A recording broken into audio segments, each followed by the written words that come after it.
Now we're up to the point in our agenda where we'd like to hear from citizens who signed up to speak on items on tonight's agenda. So the clerk will now call the names of those who signed up to speak. Chairman Corbin, our first citizen is Robert G. Butch Taylor. He wishes to speak to item 10A, the hospitality tax guidelines. Thank you, Madam Clerk. Just like to remind all the speakers that there's a 3-minute time limit. Of course, Mr. Taylor knows that because he's a frequent guest and honored citizen to be here. Please go ahead, Mr. Taylor. Mr. Chairman, ladies and gentlemen of Greenville County Council, my name is Robert G. Butch Taylor. I reside at number 1 Millbrook Court, Greenville, SC 29609. I rise tonight to speak on the hospitality tax policy guidelines. As well as I remember, not all of the projects available for funding were not truly tourist related, but still were submitted for consideration and eventually for funding. I still have strong disagreement with a number of the projects. I think about half the projects are about appeasing egos and not addressing real-life necessities. I also remember that in order to secure votes for approval, certain promises were made to certain members of council about the priority of certain projects and the status or the ranking with which projects were assigned. If my memory serves me correctly, there was a lot of waffling on the promises of status for projects. I would expect the majority of council to attend to primarily tourist-related projects and closely monitor the funding and expenditures as related to those projects. Thank you. Next speaker, please, ma'am. Our next speaker, sir, is Taft Matney on 10A.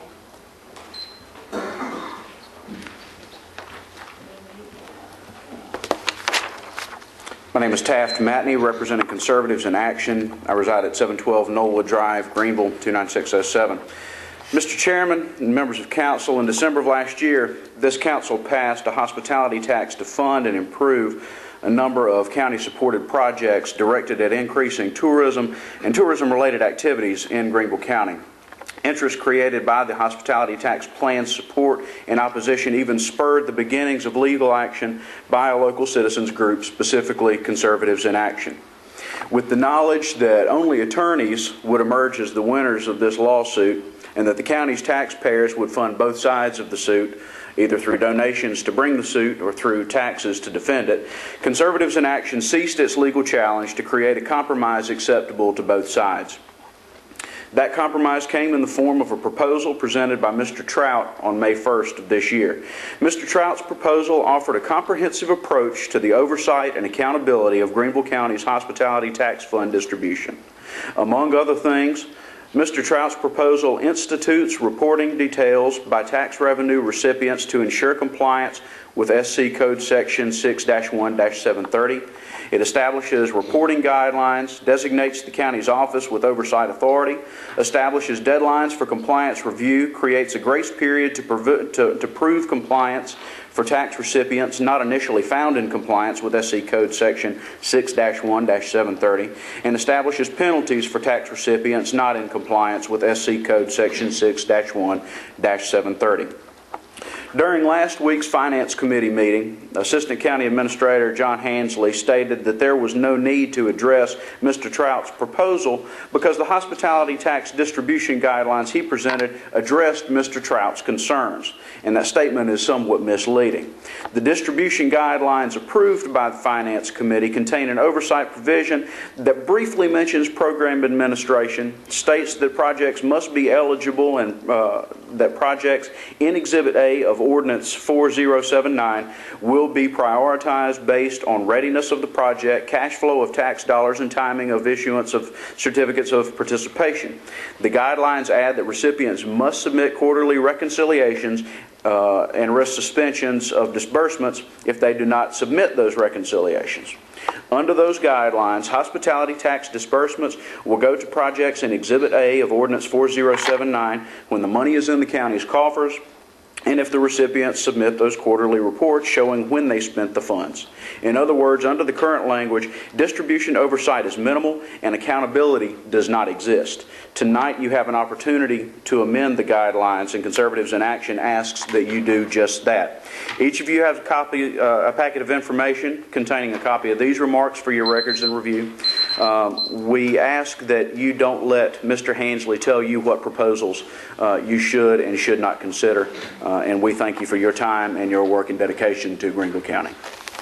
Well, thank you, Mr. Matney. Next speaker, please. Thank you, Mr. Chairman. There are none, sir. Okay, that concludes our speakers at this portion of the agenda. Okay, now we have our committee report. There's only one committee report tonight coming to us from the Finance Committee on the hospitality tax policy guidelines, and Ms. Gilstrap will present that. Thank you, Mr. Chairman. On behalf of the committee, I move to approve the hospitality tax guidelines, which provides for guidance for the distribution of hospitality tax to the projects identified in Exhibit A of Ordinance Number 4079.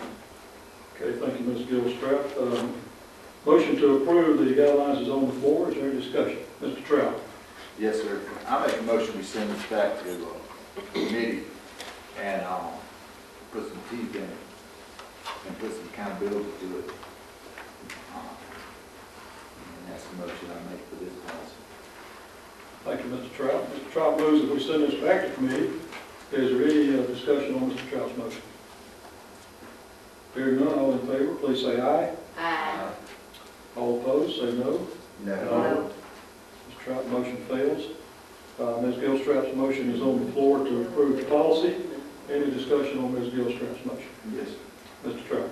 I make a motion that we can make amendments on third reading.